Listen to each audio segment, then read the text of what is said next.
ki nga xam ne que moo di Ousmane Sonko ginnaaw ba mu daal di jàppee ni Sénégal suñu jafe-jafe leen rek la muy wàllu justice maanaam doxalin bi ak li nga xam ne que moo di justement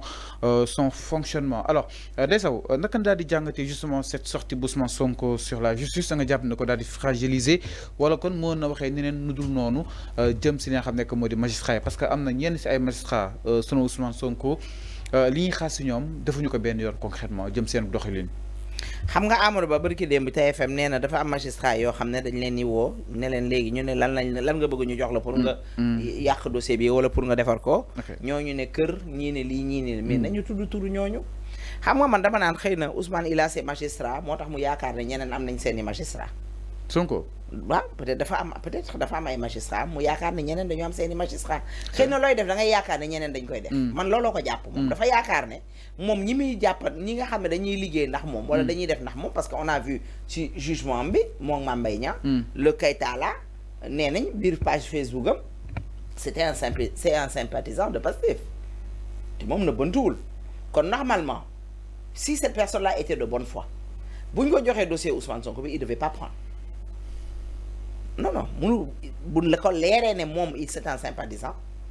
kon yaa nuñ koy waxee yaa xaw ma lan conflit d'intérêt on peut le dire comme ça foofu nag pour man Ismaïla Madior Fall laa doon blâmer parce que dossier Ousmane Sonko tolloon na foo xam ne c'était pas comme ça rek trouver un juge comme ça non c'était un dossier boo xam ne parce que ki ñu jàkkaarloo woon moo doon nit koo xam ne il était prêt à tout am doole dans ce dossier-là pas am doole et faire des choses c'est pas pareil. Mais il est influent. Influent sur les mensonges. Oui. Quand il a. Mais il a su convaincre exactement mais comment les jeunes à travers ses discours. Convaincre avec des mensonges. On se rappelle de Pastef. On se rappelle du président de Pastef bi muy ut réew mi lu mu wax. benn preuve mooy li benn militant moo xam nga benn responsable muy Amadou Ba nee na Ousmane Sonko client la woon dafa am ca xaleb caga bu mu daan dem ci moom moo ko wax te olof dafa ne caga bu góor ak caga bu jigéen ñoo mën a ànd man waxuma ko Amadou Ba moo ne Ousmane Sonko Adji Sarr yoon da koo àtte ne ko yow prostitué nga kon Ousmane Sonko da doon déplacé wu di dem di seeti ji ay prostituées c'est sa vie nag loolu la waroon a accepter ne man c'est ma vie j'en fais ce que je veux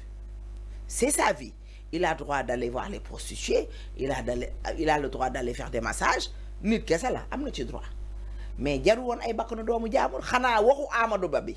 képp ku sa doom dee képp ku ci pat képp ku ci laago képp ku ci ñàkk cëram sa xol jeex na de sa xol tooy na de kon man li ma yàgg a wax man j'ai toujours dit que à cause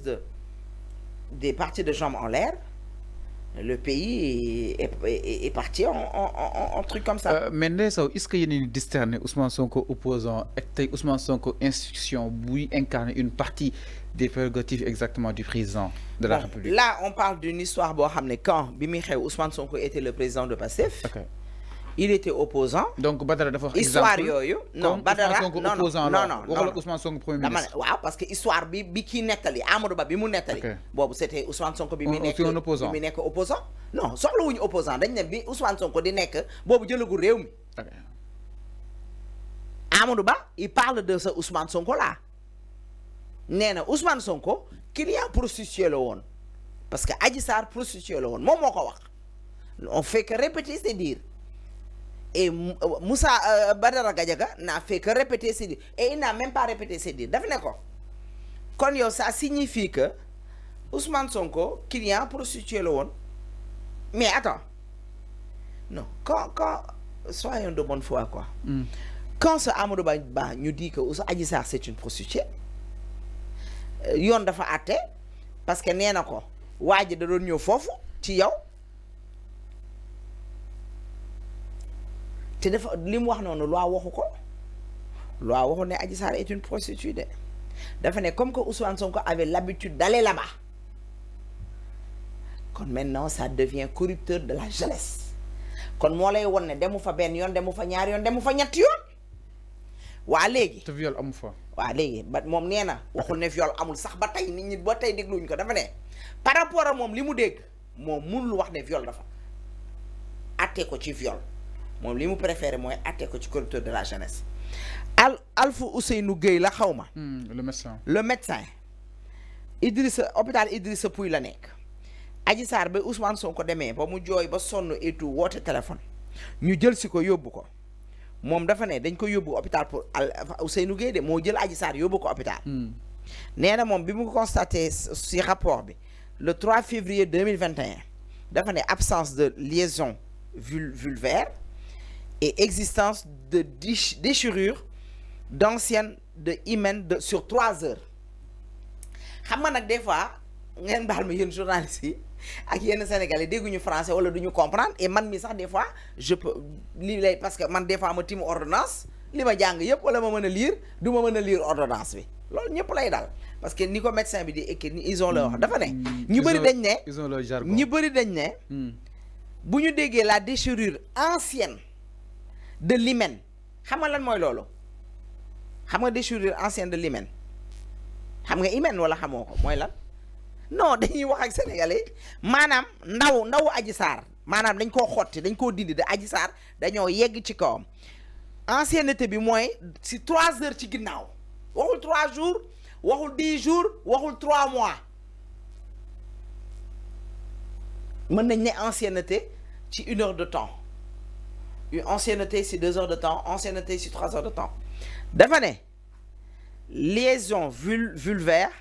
et existant de déchirure ancienne de l'hymen sur 3 heures bi mu defee test ñetti waxtu ci ginnaaw ci ginnaaw ci lañ yegg ci kaw Adji Sarr biñ koy yegg ci kawam dañ koo fekk mu nekk ndaw maanaam bi ñuy yegg ci kaw Adji Sarr ñetti waxtu ci ginnaaw boobu jànq la boobu kenn dévierge ko tubaab di wax ne boobu vierge la ci même guddi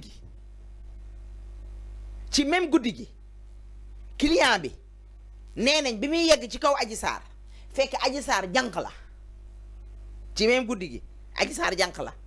ñu ne nag ci la am déchirure hymen maanaam ci lañ képp ku jaar ci jébbale xam nga lan mooy loolu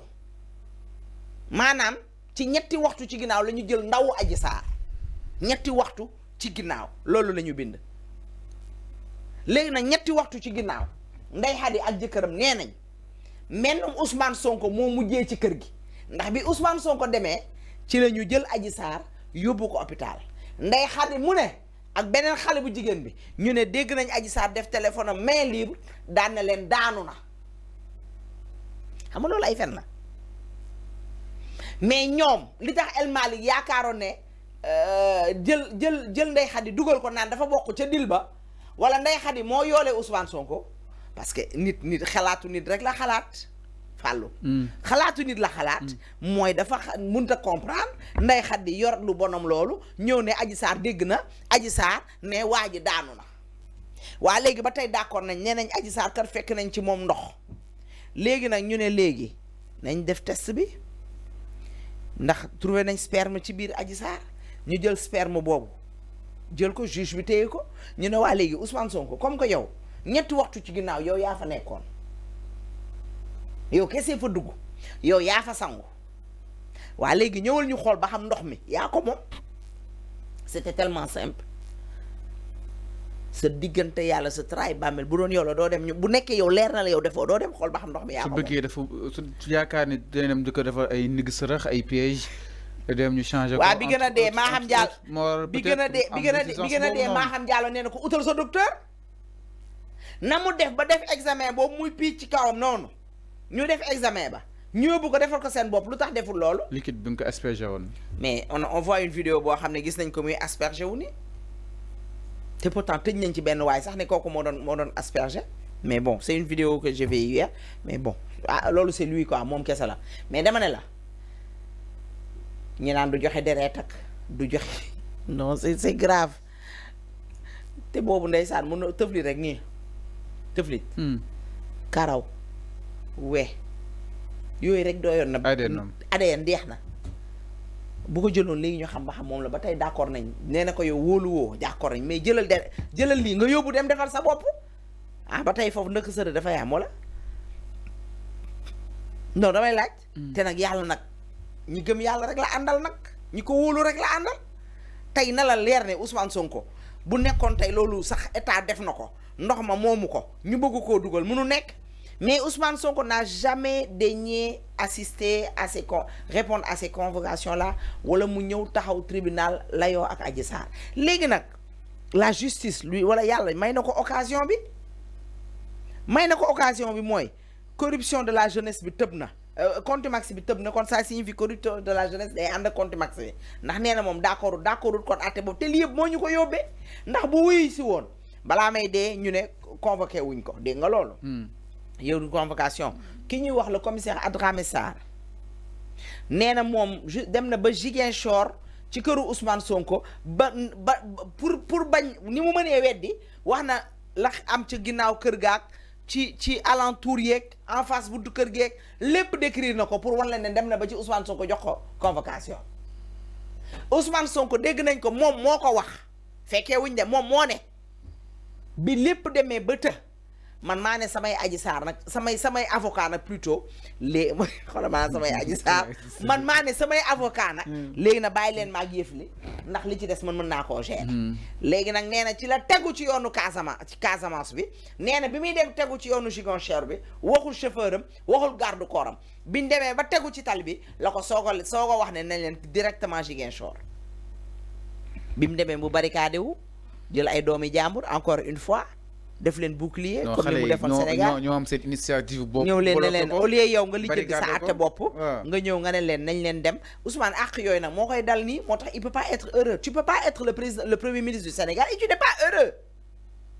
tu peux pas être le premier ministre du Sénégal et tu te concentres pas ñoom nguuru wuñu pression bi est-ce que di leen xam nga nguuru sax c'est trop dire boo déggee ñu ne la nguuru normalement boo dee premier ministre buy liggéey président buy liggéey am na yu bëri yoo xam ne sax doo ko tal parce que da ngay concentré wu ci li ngay liggéey avoir de la hauteur bàyyi lu bëri mu jàll nga dégg Ndeye Sow saaga la sax nga ree dem sa yoon xam ne yow Ndeye Sow dalay tardel yow da nga ñëw pour liggéey nga gumba lu tànqam lu loolu la borom kër di def ñun suñu yaay yi wala suñu papa yi bu ñu toppoon ba tey rey nañ ñu wala ñu wannaat ñu doom bu ci nekk nag doom bu ci ne sa ndey wala sa baay bu la toppoon wannaat na la wala mu rey la ndax ci deli rek ngay dox ba ngay xale bay nekk mag waaye dañ ñuy tànqamlu bu borom kër yi du woon tànqamlu yaay du tànqamlu papa du tànqamlu saa yoo xëy rey sa doomu na nga dóor ko yow mi am nekk mag soo du woon tànqamlu ci sa rakk chaque jour nga rey ko ainsi de suite kon yow boo dee le père de la nation Diomaye Faye nga ne toi tu es le premier ministre le chef du gouvernement war nga mën a gumba tëx lu gumba tëxloo bi mooy lan bàyyi lu bari mu sedd mais bunu koo am xamalu tax Ousmane dafa naqaral sénégalais yi Ousmane Sonko dafa teg gàcce sénégalais yi Ousmane Sonko dafa tooñ sénégalais yi moo tax nag lu sedd du ko am munu koo am munoo def li nga def lépp ne yow da ngay am nguur gu sedd alors que munoon na koo am en tant que premier ministre être droit dans ses bottes travailler indil ndam Sénégal dem fi mu war a dem yëpp mais tey li mu bëgg mooy blanchir boppam et ça peut pas se passer benn bi xam nga mooy ban muy Mame Mbaye Niang bi mi ngi def lépp jugement boobu mënatul nekk c'est fini xam nga tey amende bi ñu ko defal noonu 200 millions yi mënatul deñ lenn rek mooy mën a tax ñu juger waat ko ñu dindi amnistie bi loi d'amnistie bi nañ ko dindi buñ ko dindee rek ñu mën a ubbi waat dossier bi parce que loi d'amnistie bi nee na ñooy dafa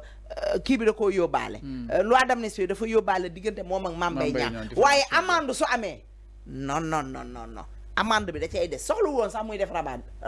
xamul lu mu doon soxlu woon parce que loolu nga ñàkk jàng droit nit ñi nañuy dugal di document nañuy dugg di documenté wu di xool falaa bëgg ñu ñëw si mbiru ki nga xam nekk moo di Mame Mbaye Niang bi Ndeye Sow leera ma leen fàtte ñeek ak ki nga xam nekk moo di Ndeye Sow seen émission li nga xam nekk moo di Midi Info bu tay bi alors moom ak ki nga xam nekk moo di justement Mame Mbaye